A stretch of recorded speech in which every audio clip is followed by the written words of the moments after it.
I know that when I saw Antigone, I was 18 years old.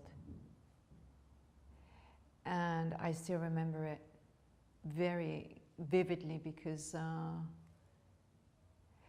there's something in the play that is very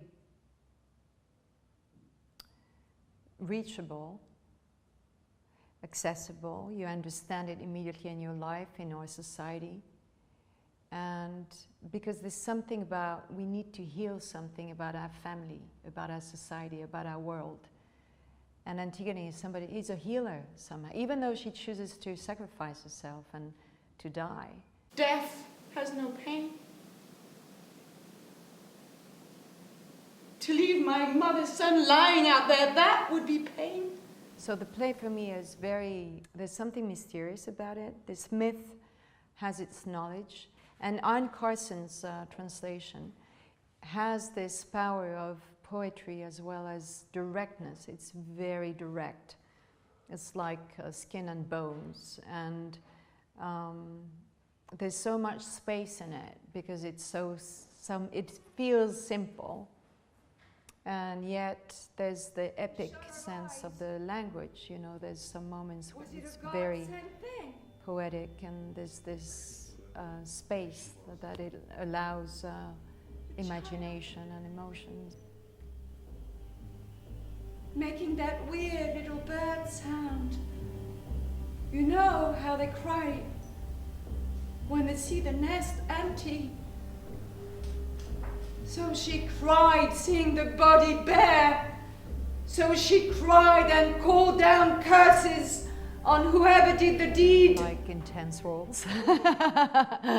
I think it's because you have to dig in, you know, you have to, also it comes to you as well. So it's really a movement you have to create inside of you, and everything I see around me has to be related to this entity, this being, and which I think it's a feminine part in everyone.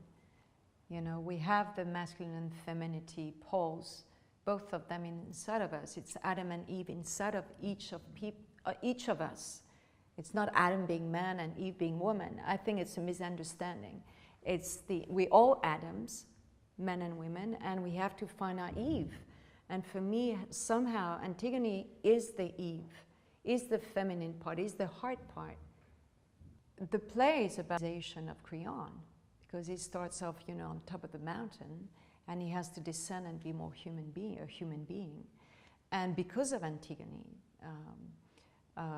strength and will and awareness and desire, I don't think she can change the way she is. She has to be true to herself, and her truth is changing the whole consciousness.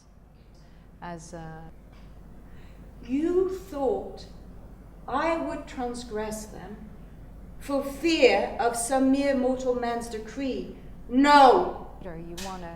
You want to follow up, you know, this route that is very courageous, and I think that's somehow what we need to do in our lives. We have to recognize what we need to transform.